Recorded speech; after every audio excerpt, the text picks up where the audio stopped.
My name is Sarah Chun, and at 29, I thought I knew everything about my family's restaurant business. I was wrong about everything that mattered. For as long as I could remember, Golden Dragon had been more than just a restaurant. It was our family's legacy. My grandmother started it in 1962 with nothing but a small storefront, a handful of family recipes, and an unshakable belief that authentic Chinese cuisine could thrive in our mid-sized American city. By the time I was born, Golden Dragon had grown into 3 locations, each one busier than the last. My earliest memories are of standing on a milk crate in the kitchen, watching my mother julienne vegetables with lightning speed while my father orchestrated the dinner rush like a conductor leading a symphony. The sizzle of woks, the rapid-fire Mandarin between cooks, the satisfied sighs of customers tasting our dumplings for the first time. This was the soundtrack of my childhood. While other kids played house, I played restaurant. I knew the difference between light and dark soy sauce before I could properly tie my shoes. At 8, I was folding wontons during slow afternoons. By 12, I could work every station in the kitchen and handle the register during busy periods. My parents, David and Ming Chen, would beam with pride when regular customers complimented my work ethic. "Sarah has the golden touch," my father would say in his accented English, squeezing my shoulder. "She understands the heart of hospitality. Someday, all of this will be hers." Those words became my North Star. While my friends dreamed of becoming doctors or teachers, I only ever wanted to expand our family empire. I chose business administration for college, with a minor in culinary arts. I spent summers working in kitchens from San Francisco to New York, learning different management styles and studying successful restaurant chains. My goal was simple: take Golden Dragon national. After graduation, I turned down 3 job offers from major restaurant groups and came straight home to work for my parents. For the next 7 years, I poured everything I had into our restaurants. I typically arrived at 6 a.m. to prep for lunch service and rarely left before midnight. I handled vendor negotiations, staff scheduling, menu development, and customer complaints with equal dedication. Under my management, we introduced online ordering, streamlined our kitchen operations, and expanded our catering business. Revenue increased 45% in 3 years. I personally trained every new server and cook, ensuring our quality standards never wavered despite our growth. I knew every regular customer by name, their usual orders, and their dietary restrictions. My personal life became collateral damage. 2 serious relationships ended because I consistently chose restaurant emergencies over romantic dinners. I missed my college roommate's wedding because it fell on the same weekend as our annual health department inspection. Friends stopped inviting me to social events because they knew I'd decline in favor of working. I didn't mind the sacrifices. I was building my future, creating something meaningful for my family's foundation. Every missed birthday party and canceled vacation was an investment in the legacy I'd inherit. Then there was my brother Kevin. Kevin was 2 years older and couldn't have been more different from me if we'd been adopted from different planets. Where I was methodical and driven, he was charismatic and scattered. While I studied profit margins, he studied philosophy and art history. He spent his 20s traveling through Southeast Asia, teaching English and finding himself, while I built our business. He was undeniably charming.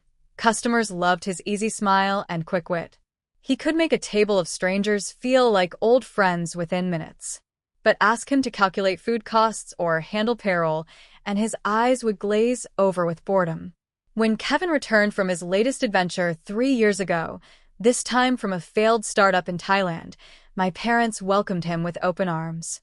To my surprise, he expressed interest in joining the family business.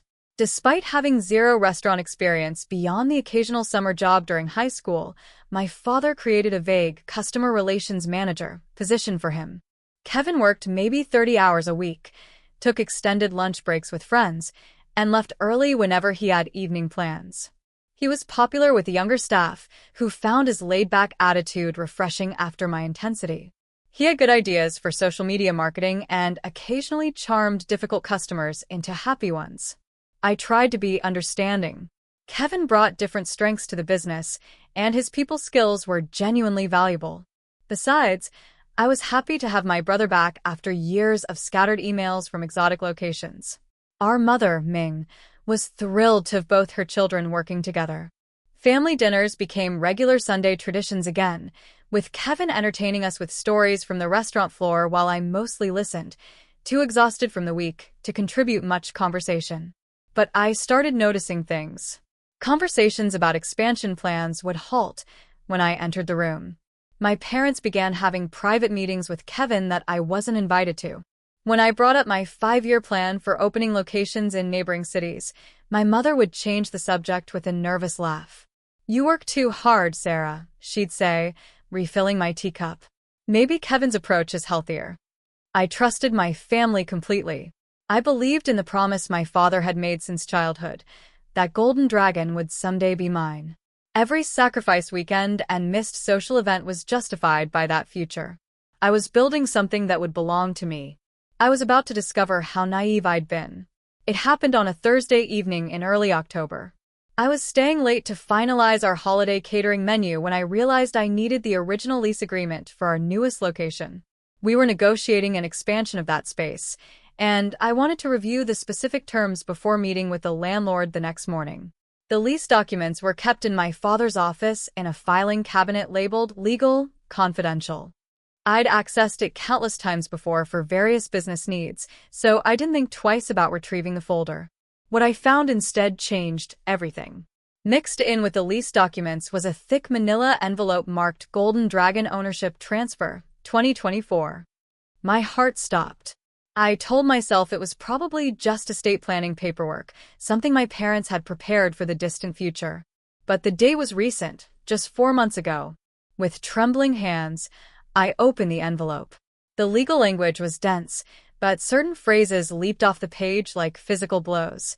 Hereby transfers 80% ownership interest to Kevin Michael Chin and remaining 20% retained by David and Ming Chin. My name appeared nowhere in the 23-page document. I felt the air leave my lungs. The office suddenly seemed too bright, too small. I flipped through page after page, searching for some explanation, some clause that would make sense of this betrayal. There was nothing. According to these papers, Kevin owned our family's restaurant empire. The business I'd dedicated my adult life to building belonged to my brother. "Sarah, are you okay?" Mrs. Wu, our head cook who'd worked with us for 15 years, stood in the doorway. Her expression shifted from concern to recognition as she saw what I was holding. "You found them," she said quietly. "You knew." My voice was barely a whisper. She looked down at her worn shoes. "Your father swore us to secrecy. He said he'd tell you when the time was right." "When would that be, exactly?" "It's been 4 months, Mrs. Wu." "I don't know," she admitted. "But Sarah, we all know how much you've done for this place. This doesn't seem right." I carefully placed the documents back in the envelope, my hands surprisingly steady despite the earthquake happening inside my chest. "Who else knows?" "Most of the senior staff," she said reluctantly. "It came up during the insurance renewals. Kevin's name is on everything now." The humiliation burned worse than the betrayal. Everyone knew. They'd all watched me work myself to exhaustion while knowing my brother now owned what I'd helped build. How they must have pitied me. I gathered my purse and jacket, leaving the lease documents on my father's desk. I didn't trust myself to drive, so I sat in my car in the parking lot for 20 minutes, staring at the Golden Dragon sign I'd helped design during our last renovation. My phone buzzed with a text from Kevin. "Family dinner this Sunday? Mom's making your favorite dumplings." I deleted it without responding. The drive home passed in a haze. My apartment, a small one-bedroom I'd barely decorated because I spent so little time there, felt foreign and cold. I sat on my couch, the same couch where I'd reviewed countless business plans and vendor contracts, and tried to process what I discovered. Every conversation about the future suddenly made sense. Every deflection when I mentioned expansion plans. Every private meeting I wasn't invited to. They'd been planning this for months, maybe longer, while I continued to sacrifice everything for a future that was never going to be mine. I called the only person I could think of, my best friend Lisa, who'd been patient with my workaholic tendencies for years. "Sarah?" It's almost midnight. What's wrong? They gave the restaurants to Kevin, I said, the words feeling surreal as I spoke them. What? Who gave what to Kevin? My parents. 80% ownership. I found the papers tonight. The silence on the other end stretched so long, I thought the call had dropped. I'm coming over, Lisa finally said. Don't move. She arrived 30 minutes later with a bottle of wine and the kind of righteous anger on my behalf that made me finally break down completely. 7 years, I sobbed against her shoulder. 7 years of my life, Lisa. 80-hour weeks, no social life, no relationships. For what? So Kevin could waltz in and take everything. This is insane, Lisa said, stroking my hair. Even for family business drama, this is beyond the pale. What are you going to do? I didn't know. I spent the next 2 days calling in sick, something I'd never done in 7 years, and trying to figure out my next move. The idea of confronting my family filled me with dread, but I couldn't continue working under the pretense that I was building my own future. On Saturday, I made a decision. If Kevin owned Golden Dragon, he could run it. I was done sacrificing my life for someone else's empire. Sunday family dinner arrived with its usual expectation of normalcy. I drove to my parents' house in the suburbs, the same house where I dreamed of restaurant expansion over countless meals. The familiar sight of my mother's garden and my father's meticulously maintained lawn now felt like visiting a stranger's home. I let myself in through the kitchen door, as I had since childhood. The smell of my mother's cooking, 5-spice beef and hand-pulled noodles, usually comforted me. Tonight it made me feel sick. Sarah? My mother's face lit up as she saw me. Perfect timing. Kevin's setting the table. Where's Dad? I asked. In his study, reviewing next week's schedules. You know how he is. I knew exactly how he was. Obsessive about details, protective of information, convinced he always knew best. Traits I'd inherited and that had served our business well. Traits that had apparently blinded me to his real plans for the future. Can you call them both? I need to talk to all of you. Something in my tone made my mother pause, a serving spoon halfway to the platter. Is everything all right? Just call them, Mom. Within minutes, my family was gathered around the dining table where we'd shared thousands of meals. Kevin was mid-story about a difficult customer he'd charmed that week, but he trailed off when he noticed my expression. I reached into my purse and placed the ownership transfer documents in the center of the table. The silence was deafening. My father's face immediately hardened into the expression he used with unreasonable suppliers. My mother's hand flew to her throat. Kevin stared at the papers like they might explode. When were you planning to tell me? I asked quietly. Sarah, my father began in his authoritative voice. This was a strategic business decision. Strategic for whom? I interrupted, my voice rising. For the daughter who's devoted 7 years to building this company, or for the son who works part-time and has no business experience? You're being dramatic, my father said dismissively. You still have a job, a good job with room for advancement. Advancement to what? Kevin's employee. My mother reached for my hand. Honey, we thought you'd understand. You've always been so practical about business decisions. I jerked my hand away. Practical enough to work myself to death while you handed my inheritance to Kevin behind my back? It wasn't like that. Kevin finally spoke up, his usual easy confidence replaced by obvious discomfort. Dad approached me with the idea. I didn't ask for this. But you took it, I said, looking directly at him. You knew I'd been promised this business my entire life, and you took it anyway. The restaurant industry is changing, my father interjected. Kevin has fresh ideas, better people skills. He understands social media, modern marketing. So teach me, I shouted, slamming my hand on the table hard enough to make the chopsticks jump. If you wanted different approaches, why didn't you just talk to me instead of giving everything to someone who can't calculate food costs without a calculator? Kevin brings qualities the business needs, my mother said weakly. Like what? The ability to take 3-hour lunches while I handle vendor crises? The talent for leaving early whenever something more interesting comes up? I work hard, Kevin protested, but without his usual conviction. You work 30 hours a week, I replied coldly. I work 70.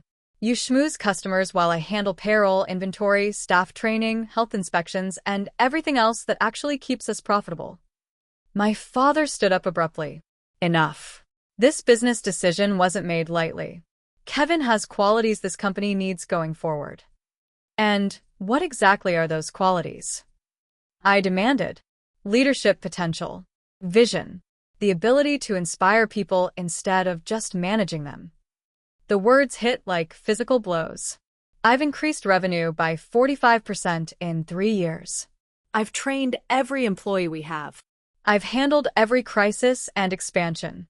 But Kevin gets the company because he's inspirational. You're too much like me, my father said, as if that explained everything. Too focused on operations, not enough on the big picture. The big picture? I created a 5-year expansion plan that would take us statewide. Kevin's biggest contribution has been suggesting we start an Instagram account. Modern businesses need modern thinking, my father replied stubbornly. I stood up slowly, gathering my purse and the documents. So what happens now?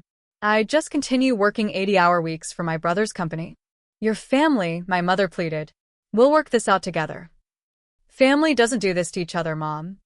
I moved toward the door, pausing to look back at 3 shocked faces. Kevin owns 80% of Golden Dragon. He can figure out how to run it. You can't just quit, my father sputtered. We have the Lou wedding reception next weekend, the Henderson corporate contract renewal. Let Kevin handle it, I said coldly. I'm sure his leadership potential will shine through. As I walked to my car, I heard the front door open behind me. Kevin called my name, but I didn't turn around. I got into my car with hands shaking so badly I could barely start the engine. Monday morning felt surreal. For 7 years, my alarm had gone off at 5:30 a.m. Today, I turned it off and lay in bed, staring at the ceiling. The familiar anxiety of restaurant opening procedures, vendor deliveries, and staff schedules was replaced by an eerie emptiness. I spent the morning drafting my resignation email.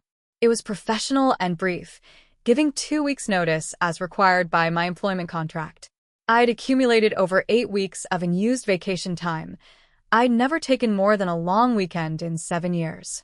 I informed them I'd be using that time immediately. By noon, my phone was buzzing constantly.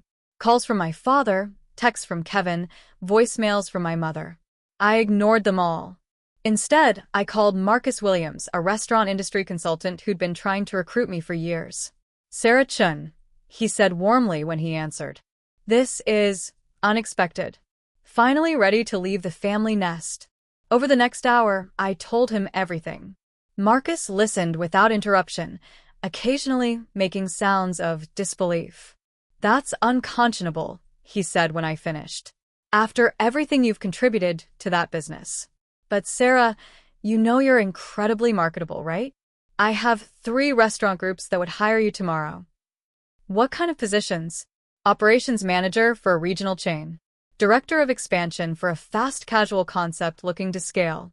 One group is even considering launching an Asian fusion brand and wants someone with your background to lead it. For the first time in days, I felt a spark of possibility. Tell me about the Asian fusion opportunity. The next few days passed in a blur of phone interviews and restaurant tours. The company, Horizon Hospitality, was impressive. They'd successfully launched 4 different restaurant concepts and were looking to enter the Asian food market. They offered me a position as brand development director with significant creative control and equity participation. But the more I thought about it, the more I realized what I really wanted wasn't another job working for someone else. It was something entirely my own. A week after my resignation, I had lunch with my former colleague Jennifer Park, who'd left Golden Dragon 2 years earlier to start her own catering company. I always wondered when you'd make your move, she said over dim sum at a restaurant that wasn't Golden Dragon. You have too much talent to stay in someone else's shadow forever. What if I told you I was thinking about starting my own restaurant? Her eyes lit up. I'd say it's about time. Do you have a concept? I'd been thinking about it all week. Modern Asian fusion. Fast casual format, high-quality ingredients, innovative flavors, but approachable for mainstream audiences. Think Chipotle meets authentic Asian street food. That could work, Jennifer said thoughtfully. The market's definitely there. What would you call it?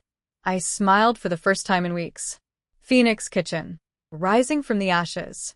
The next month was a whirlwind of business planning, market research, and investor meetings. I used my savings to hire a restaurant consultant and a lawyer to help navigate the legal requirements. I researched locations, developed a menu concept, and created detailed financial projections. The more I worked on Phoenix Kitchen, the more excited I became. This wasn't just about revenge, though I'd be lying if I said the thought of competing with Golden Dragon didn't motivate me. This was about proving my worth, building something entirely my own, and showing that I could succeed without my family's name or resources. I found the perfect location in the trendy downtown district, just 8 blocks from Golden Dragon's flagship restaurant. The space had been a failed bistro, available for lease at a reasonable rate. It needed significant renovation, but I could envision exactly how to transform it into the sleek, modern environment I wanted. My bank pre-approved a small business loan based on my experience and business plan. Jennifer connected me with several former Golden Dragon employees who were interested in jumping ship. Word was getting around the industry that I was launching my own venture. During this time, my family's attempts to contact me intensified. My mother showed up at my apartment twice, pleading with me to come back and work things out. My father left increasingly frantic voicemails about problems at the restaurants. Kevin sent long text messages alternating between apologies and accusations. I ignored them all. They'd made their choice. Now they could live with the consequences. The breakthrough came when David Liu, whose family owned the largest grocery chain in our city, called me directly. "Sarah," he said, "I heard you're starting your own restaurant. I also heard about what happened at Golden Dragon. That's shameful behavior from people I've known for years." "Thank you, Mr. Liu. Here's the thing. We've been looking to partner with a restaurant concept for prepared foods in our stores. Fresh, high-quality Asian meals people can grab for lunch or dinner. Your reputation in the industry is stellar. Would you be interested in discussing a partnership?" I nearly dropped the phone. A partnership with Liu's grocery chain would provide immediate revenue stream and brand recognition that typically took years to build. "I'd be very interested," I managed to say. "Good. I'll have my team call you this week." "And Sarah? I hope you crush them."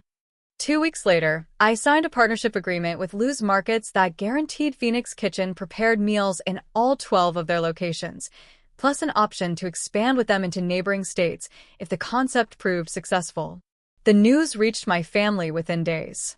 Kevin showed up at my apartment unannounced, looking haggard and desperate. "Sarah, we need to talk," he said when I reluctantly opened the door. "No, we don't. Please. Just 5 minutes." Against my better judgment, I let him in. He paced my small living room like a caged animal. "I'm in over my head," he admitted immediately. The Liu wedding reception was a disaster. I underordered food, and we ran out an hour early. The Henderson corporate contract? They're threatening to switch to Parks Catering because I couldn't answer basic questions about our capacity. I kept my expression neutral. "Sounds like a management problem. Dad's having chest pains from stress. Mom's barely sleeping. The staff keeps asking when you're coming back." "I'm not coming back, Kevin. I have my own restaurant to launch." His face crumpled. "Is it true about the partnership with Liu's Markets?" "Yes." "Sarah, please. I never wanted this responsibility. When Dad approached me about ownership, he made it sound like you'd still handle operations while I focused on customer relations and marketing. I didn't know he planned to position me as the actual manager." I studied my brother's face, seeing genuine distress for the first time since this all began.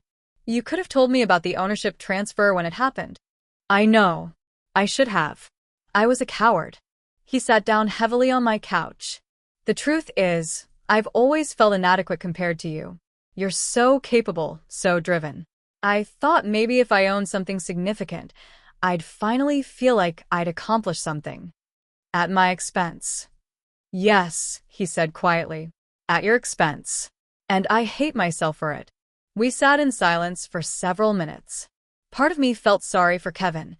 He'd been manipulated by our father just as I had, though he'd benefited from it. But sympathy didn't erase 7 years of wasted devotion. What do you want from me? I finally asked. Help. Guidance. I'll give you back 20% of the ownership. More if I can convince Dad. Just don't let the business die because of my incompetence. The business won't die, Kevin. You'll either figure out how to run it, or you'll sell it to someone who can. That's how business works. And Phoenix Kitchen? I stood up, signaling the conversation was over. Phoenix Kitchen opens in 6 weeks. We'll be 8 blocks away, serving better food at competitive prices. You're welcome to try our lunch special when we launch. Kevin left looking defeated. I felt a momentary pang of guilt, but it passed quickly. I hadn't created this situation. I was simply refusing to fix it. The next month flew by in a blur of construction, hiring, and preparations. My team was exceptional, several former Golden Dragon employees, plus talented cooks I recruited from other restaurants in the city. Everyone was excited about the concept and the opportunity to be part of something new. Phoenix Kitchen's soft opening was scheduled for a Tuesday. I'd invited local food bloggers, business leaders, and industry contacts. The space looked incredible, modern and clean with warm wood accents and an open kitchen where customers could watch their food being prepared. The night before opening, I stood in my restaurant alone, reviewing final details. The red and gold Phoenix logo above the entrance caught the street light, and I felt a surge of pride unlike anything I'd experienced working for my family. This was mine. Every menu item, every design choice, every operational decision reflected my vision and values. Win or lose, Phoenix Kitchen was proof that I could build something significant without my family's name or approval. My phone buzzed with a text from Marcus Williams. Good luck tomorrow. The industry is watching, and we're all rooting for you. I smiled and turned off the lights. Tomorrow would determine whether 7 years of sacrifice had taught me enough to succeed on my own. Phoenix Kitchen's grand opening exceeded every expectation. We served over 300 customers that first day, with lines out the door during lunch and dinner rushes. Local food bloggers raved about our Korean-Mexican fusion tacos and Vietnamese banh mi burgers. The local newspaper's food critic called it a masterclass in how to honor traditional flavors while creating something entirely new. Within 2 weeks, we were consistently selling out of our most popular items. The Lou's Market Partnership launched ahead of schedule due to demand for our prepared meals. I hired additional staff and extended our hours to accommodate the crowds. The success felt surreal. After years of being told I lacked vision and leadership potential, I'd created something that customers genuinely loved. More importantly, I'd built a workplace culture where employees were respected, schedules were reasonable, and success was shared through profit sharing and advancement opportunities. 3 months after opening, Horizon Hospitality approached me about franchising Phoenix Kitchen.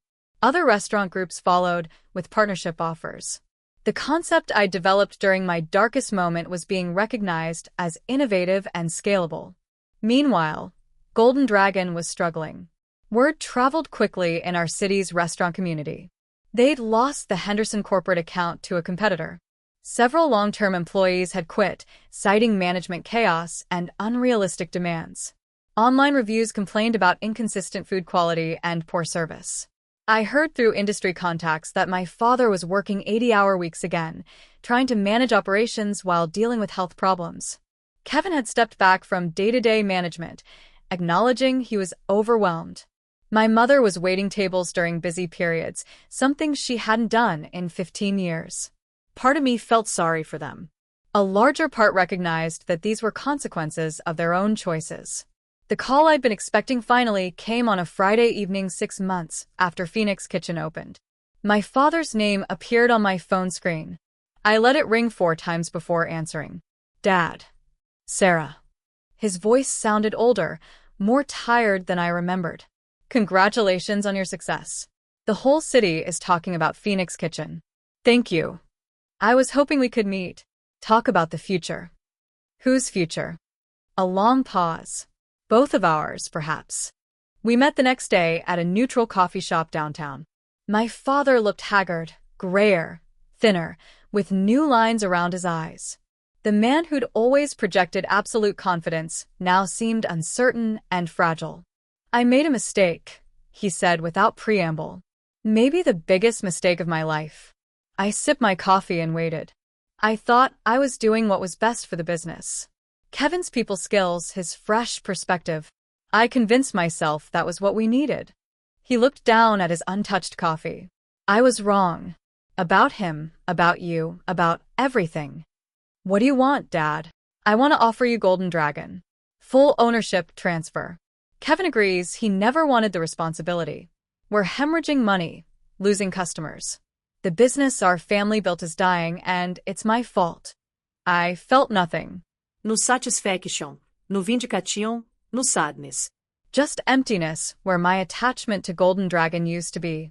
I'm not interested. His face fell. Sarah, please. This is your heritage. No, interrupta calmly. Phoenix Kitchen is my heritage. What I built myself, with my own vision and effort. Golden Dragon was your dream, Dad. You gave it to Kevin. Let him figure out what to do with it. He's already decided to sell. The Westfield Restaurant Group made an offer. They'll probably change the name, alter the recipes, lay off most of the staff. This information should have upset me. Westfield was known for buying struggling family restaurants and converting them into generic chains. The Golden Dragon I'd grown up in would disappear forever. Instead, I felt oddly peaceful. That's Kevin's decision to make. He owns it. What about the employees? Mrs. Wu has been with us for 15 years. Chun has 3 kids in college. These people depend on us. They depend on you and Kevin. I offered several of them positions at Phoenix Kitchen when I was hiring. Some took the jobs, others chose to stay. Everyone makes their own choices. My father stared at me for a long moment. You've changed. I've grown up. I've learned that loyalty should be reciprocal and that family doesn't excuse betrayal. I know I hurt you, Dad. I said gently but firmly. You didn't just hurt me. You taught me that I can't trust you with my future. That lesson is worth more than any restaurant. We sat in silence for several minutes. Finally, my father stood up slowly. I'm proud of what you've built, he said quietly. Phoenix Kitchen is everything I hoped Golden Dragon could become. I just wish. I know, I said. But wishing doesn't change what happened. After he left, I sat in the coffee shop for another hour, processing the conversation. Part of me had always imagined this moment, my father admitting his mistake, offering me everything I'd once wanted. I'd fantasized about the vindication, the satisfaction of hearing him acknowledge my worth. The reality was different. I no longer needed his validation or approval. Phoenix Kitchen's success spoke for itself. I'd proven I could build something significant without the family name or resources. More importantly, I'd learned to value myself appropriately. That evening, I called Lisa to tell her about the meeting. So, he offered you Golden Dragon and you turned it down? She asked incredulously. I did. Wow. A year ago, you would have jumped at that chance. A year ago, I thought Golden Dragon was my only path to success. Now I know better. Are you happy, Sarah? Really happy. I looked around my apartment, which I'd finally decorated after years of neglect. Photos from Phoenix Kitchen's opening night hung next to certificates of achievement from industry organizations. My calendar showed a reasonable work schedule with actual personal time blocked out. I was dating a chef I'd met through industry events, and for the first time in years, I had a social life that didn't revolve around restaurant emergencies. Yes, I said, surprising myself with how true it felt. I'm really happy. Phoenix Kitchen continued to thrive. By its first anniversary, we'd opened a second location and finalized plans for a third. The Luz Market Partnership expanded to neighboring states, creating a revenue stream that provided stability and growth capital. Industry publications featured articles about our innovative approach to Asian fusion and employee-friendly workplace culture. I received regular updates about Golden Dragon through industry contacts. Kevin had indeed sold to Westfield Restaurant Group, though for significantly less than the business would have been worth under competent management. The new owners gutted the interior, simplified the menu, and laid off most of the longtime staff.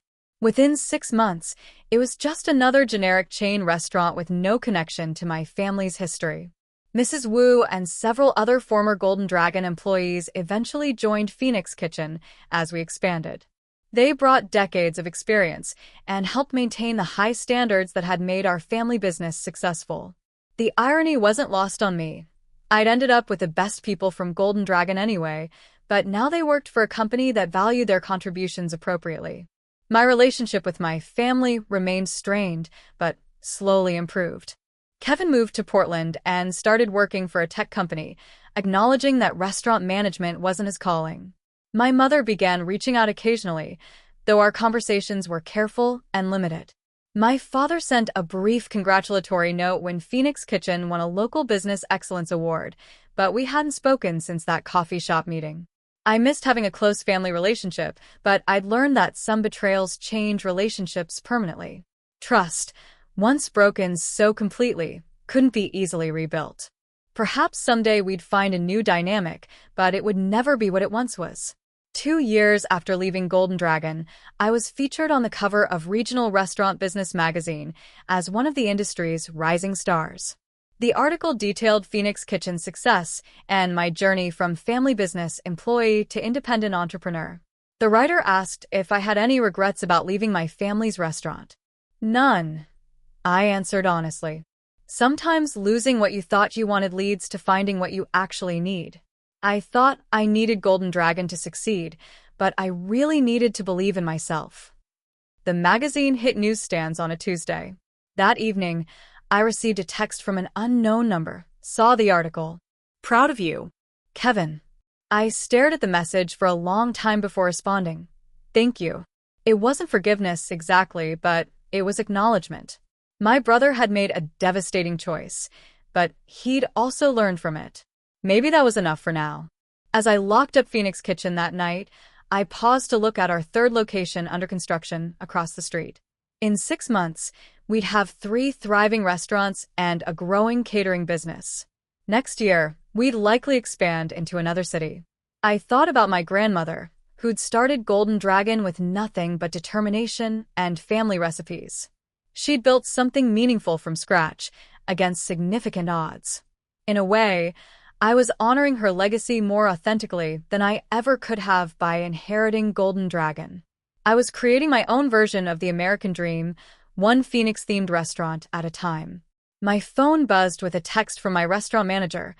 Great dinner rush tonight. Tomorrow's prep is done. Enjoy your evening off. I smiled and headed home to my decorated apartment, my reasonable schedule, and my life that finally belonged entirely to me. Sometimes the greatest gift someone can give you is forcing you to discover your own strength. My family's betrayal had been devastating, but it had also set me free to build something better than I'd ever imagined possible. And that was worth more than any inheritance ever could be. The morning sun streamed through the floor-to-ceiling windows of my corner office on the 15th floor of downtown's newest business tower. Phoenix Kitchen had grown beyond my wildest dreams, 23 locations across 4 states, a thriving catering division, and our signature sauces now sold in over 200 grocery stores nationwide. I paused from reviewing expansion proposals for our upcoming Denver launch to watch the morning rush below. From this height, I could see the original Phoenix Kitchen location, still bustling with its loyal breakfast crowd. The sight never failed to make me smile. Sarah? My assistant, Maria, peeked through the doorway. Your 9 a.m. is here, the Food Network interview about the cookbook. Right. The cookbook. Phoenix Rising, a journey through modern Asian fusion, would be released next month, featuring recipes from our most popular dishes alongside the story of building Phoenix Kitchen from scratch. The advance orders had already exceeded our publisher's expectations.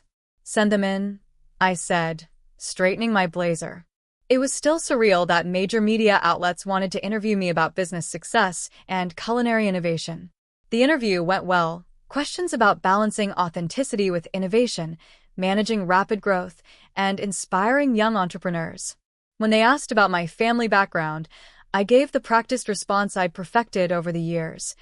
My parents taught me the restaurant business, but I learned to trust my own vision. After they left, I had lunch with David Liu, whose grocery partnership had been instrumental in our early success. Now in his 70s, he'd become something of a mentor and friend. "I have interesting news," he said over our usual table at Phoenix Kitchen's flagship location. "Golden Dragon is for sale again." I looked up from my Korean barbecue bowl, surprised. I thought Westfield was doing well with the locations. They were, but they're consolidating their portfolio. Apparently, they never could replicate the customer loyalty your family had built. The locations are profitable, but not meeting their corporate growth targets. "Who's the buyer?" David smiled knowingly. "A young entrepreneur named Michelle Park. Jennifer's daughter.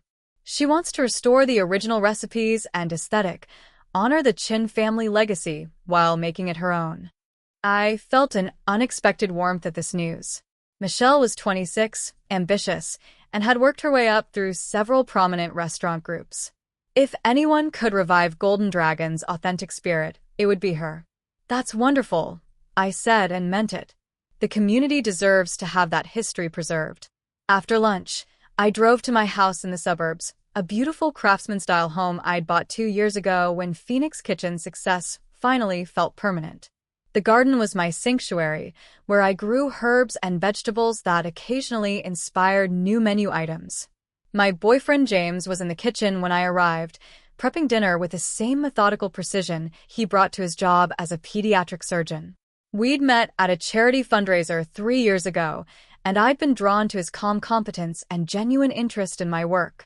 Unlike my relationships during the Golden Dragon years, this one thrived because I'd learned to maintain boundaries between work and personal life. "How was the interview?" he asked, not looking up from julienning carrots with impressive knife skills. Good. They're fascinated by the rags to riches angle, though I keep explaining it wasn't really rags. I kissed his cheek and stole a carrot slice. "David told me Golden Dragon is being sold to Michelle Park." James paused his chopping. "How do you feel about that?" This was why I loved him. He asked the right questions without pushing for answers I wasn't ready to give. Relieved, I think. Michelle will honor what made it special without trying to recreate the past exactly. It's like passing the torch to someone who understands the responsibility. That evening, we had dinner on the back patio, discussing his latest surgical case and my Denver expansion timeline. The conversation was easy, punctuated by comfortable silences and genuine laughter. This was the life I'd built, balanced, fulfilling, and entirely my own choice. My phone buzzed with a text from my mother. "Saw the Food Network preview online. So proud of you, sweetheart." Love, Mom. Our relationship had slowly rebuilt over the years, though it remained careful and bounded. She'd attended Phoenix Kitchen's 3rd anniversary celebration, tears in her eyes as she watched me give a speech to our employees about the importance of treating work-family with respect and appreciation. We had lunch occasionally, talking about safe topics like recipes and industry trends. The deep trust we'd once shared might never fully return, but we'd found a new equilibrium based on mutual respect rather than assumed obligation. Kevin had surprised everyone by thriving in Portland's tech scene. His people skills and creative thinking, so underutilized in restaurant management, made him excellent at user experience design.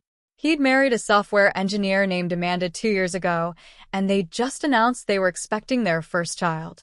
We exchanged birthday cards and holiday texts, not close, but no longer estranged. My father remained the most complicated relationship. He'd aged significantly in the years since Golden Dragon's sale, and I'd heard through my mother that he struggled with regret about his choices. We'd spoken briefly at my grandmother's funeral last year, the first time we'd been in the same room since that coffee shop meeting. He looked frail and sad, and part of me had wanted to offer comfort. But some wounds, even when they heal, leave permanent scars. The next morning brought exciting news. Our Denver location had received final approval from the City Planning Commission, and construction could begin within the month. I celebrated with my management team over coffee and pastries from our bakery division, another successful expansion that had grown from a single location's popular dessert menu. Phoenix Kitchen Denver will be our largest location yet, announced Rebecca, our VP of Operations, whom I promoted from assistant manager at our second location. 4,000 square feet, full bar, private dining room for corporate events. As my team discussed staffing plans and marketing strategies, I reflected on how different these meetings felt from my Golden Dragon days. Everyone here had a voice, contributed ideas, and shared in the company's success through profit sharing and advancement opportunities. The workplace culture I'd always envisioned had become reality. Later that afternoon, I received an unexpected call from Michelle Park. "Miss Chun, I hope you don't mind me reaching out directly. I'm Michelle Park. I'm in the process of acquiring the former Golden Dragon locations. Please call me Sarah. And congratulations on the acquisition. I think you're exactly the right person to honor that legacy." "Thank you. That means everything coming from you." Her voice was warm but nervous. "I was actually hoping we could meet. I'd love to learn about the original Golden Dragon's history, the recipes that made it special, the culture your family created. I want to do right by that heritage." I found myself unexpectedly moved by her request. I'd be happy to help however I can. We met the following week at the original Golden Dragon location, which Westfield had transformed into a generic Asian fusion chain restaurant. Michelle walked through the space with reverent attention, taking notes as I described the original layout, the family photos that once lined the walls, the open kitchen where my grandmother had taught me to fold dumplings. "I want to bring back the authenticity," Michelle said, "but also acknowledge that restaurants need to evolve. How do you balance honoring tradition with necessary innovation?" It was a question I'd grappled with throughout Phoenix Kitchen's development. The key is understanding what made the original special, not just the recipes, but the values behind them. My grandmother succeeded because she genuinely cared about feeding people well and creating community. If you start with those principles, the specific changes become less important than the underlying intention. Michelle nodded thoughtfully. "Would you be willing to consult on the restoration? I know this might be complicated given your family history, but your expertise would be invaluable." I considered the offer carefully. 6 years ago, I would have been too angry and hurt to even consider helping revive Golden Dragon. But time and success had given me perspective. This wasn't about my family's choices. It was about preserving something valuable for the community. "I'd be honored to help," I said. "On one condition, any involvement I have should be kept private. This should be your vision, not mine." Over the following months, I worked quietly with Michelle on Golden Dragon's restoration. I shared my grandmother's original recipes, explained the cultural significance of certain dishes, and helped her understand the operational systems that had made the restaurant successful. It was both healing and bittersweet, a chance to honor my grandmother's legacy without the complications of family ownership. The new Golden Dragon reopened 8 months later to tremendous community excitement. Michelle had perfectly balanced authenticity with modern improvements, traditional decor with contemporary comfort, classic recipes with dietary accommodations for modern preferences, familiar warmth with professional efficiency. I attended the soft opening anonymously, sitting in the back corner where I could observe without being noticed. The restaurant was packed with longtime customers who'd mourned Golden Dragon's transformation into a generic chain. I watched elderly couples order dishes they'd shared for decades, saw families introducing their children to authentic dim sum, witnessed the pure joy on faces as people tasted flavors they'd missed for years. Mrs. Wu, now in her 70s, had come out of retirement to help train Michelle's kitchen staff. I watched her teach a young cook the proper technique for hand-pulled noodles, the same way she'd once taught me. The continuity was beautiful. Traditions passed down through generations, preserved not by blood, but by passion and respect. As I prepared to leave, Michelle spotted me near the door. "Sarah?" She approached with a grateful smile. "Thank you for being here. And thank you for everything you've done to make this possible." "You did this," I said honestly. "I just shared some stories." Those stories made all the difference. This feels like the Golden Dragon people remember, but also like something new and hopeful. Looking around the bustling restaurant, I felt a deep sense of completion.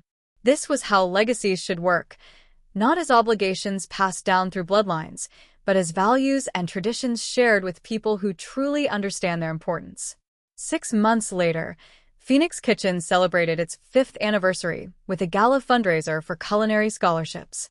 The event raised over $200,000 to help young chefs from underrepresented communities attend culinary school.